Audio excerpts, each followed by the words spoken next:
Kangjeng wasiat ka Sayyidina Ali jeung eta tetep pikeun jalma munafik salasu alamatin tilu ciri.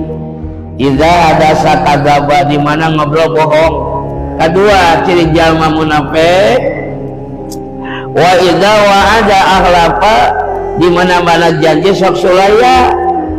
Makanya di mana urang lamun aya nu ngajak, aya nu ngelem bahasa jawabna insya Allah upami ngersakeun Gusti Allah.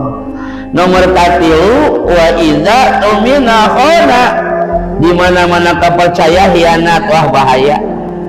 Kepercayaan itu mahal rese. Sabab ciri jalma munafik di mana-mana percaya sok hianat naudzubillah. Fidzarkil asfali minan nar geningan di panghandapna neraka jalma munafik mah naudzubillah summa naudzubillah.